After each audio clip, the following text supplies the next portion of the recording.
downsides to this type of treatment?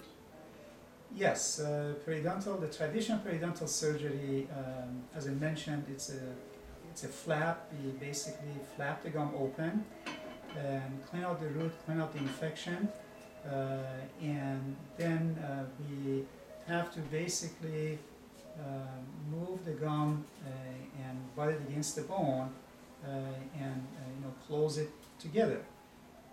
And of course, we can also do bone graft at some areas, but as I mentioned, I cannot ever take the breakdown process to where it was before. So you can improve it a little bit, but you really cannot take it to square one. The downsides are many, and those are some of the fears that patients have, and I've seen that firsthand. Patients just immediately started crying, after they saw what happened.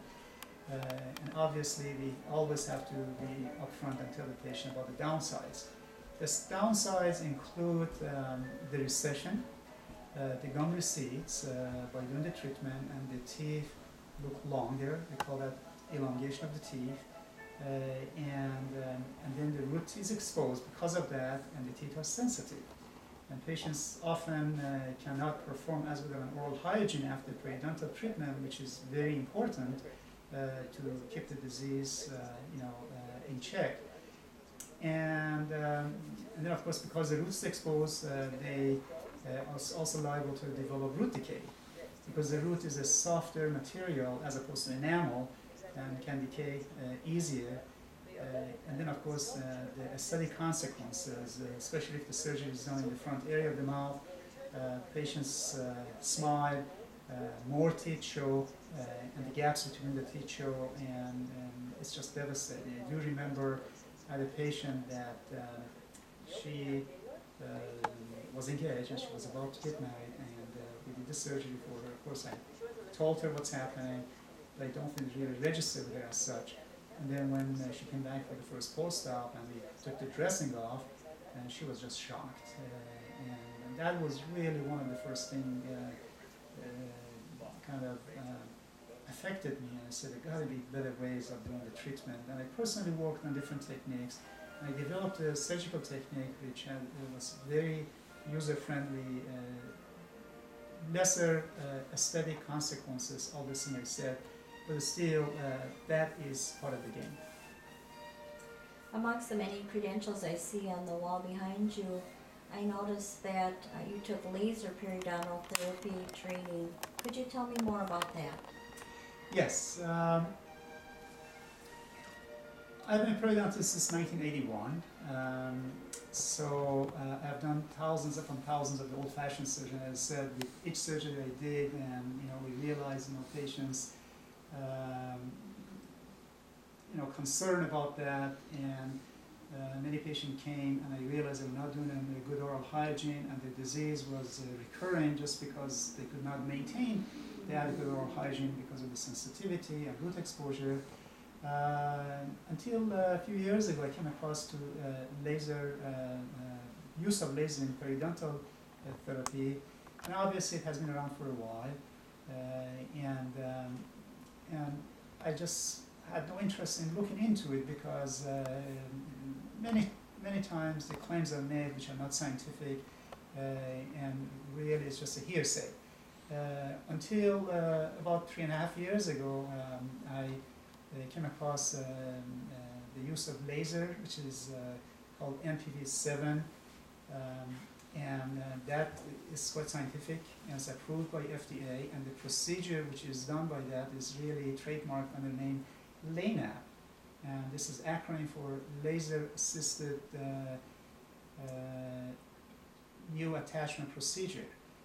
And the more I studied that, the more I looked at it, the more it piqued my interest. So I went to one of the seminars that was given by the Hiyakna, one of the big names in Perio, and when he has something to say, I want to hear.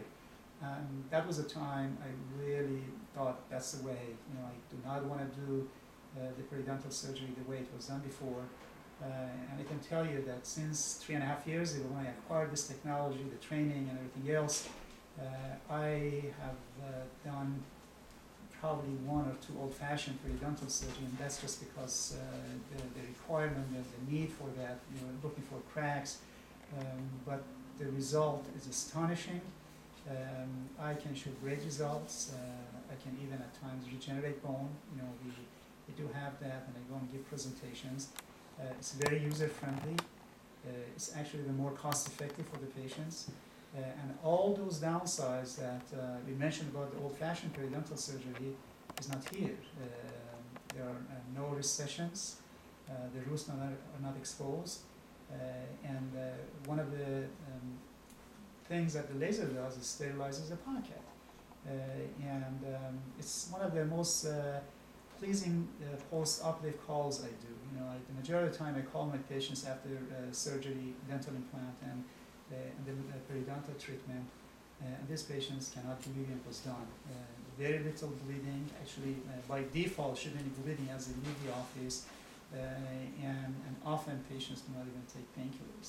They do take it for the first couple of days because I encourage them to take it for inflammation, but they are just so pleased, they cannot believe that. And some of my happiest patients and more complimentary patients are the ones who have had periodontal surgery in the past, so they come here with knowing what it is, and of course the dentist encouraged them to come to be looked at again for further treatment, and they're not really looking forward to this appointment. But after we sit down and talk to them, of course, still they go into the surgery with the laser with a big question mark, and when I call them that night, they just cannot believe it. One of my patients compared the periodontal treatment with laser and old-fashioned, like Jetsons, as opposed to what's that show? Flintstones, yes, which I actually liked that before, and that was really amazing. I said, "Well, that's true." And so, as I said, that's all I do, and that has really been one of the best things I've done in my life as a periodontist. That's very informative, thank you. You're welcome. Could we go back to the dental implants? I have a few more questions. Sure, please. Could you tell me the difference between dental implants and a dental bridge? Yes, it's a great question, and often comes up in our conversations. Obviously not in patients who have dentures because they've already lost their teeth. Dental bridges have been the gold standard and of dental procedures that offer to patients who have lost one, two, or multiple teeth, or they're about to lose their teeth. Obviously, a dental bridge really requires a healthy functioning tooth on either side of the missing space. And what a dentist does, of course, they have to make sure that those teeth are healthy and they can support extra force. Those extra forces really the missing teeth, because now we want to make them functional. And then often they find the teeth in the adjusters are not as strong, so they have to add a couple more teeth. So if you take an example of a single tooth which is missing, a dental bridge has to use the adjacent teeth. So you really can look at it as being a three-tooth solution to one-tooth problem. And dental implant is really a one-tooth solution to one-tooth problem. Or if a patient is missing multiple teeth,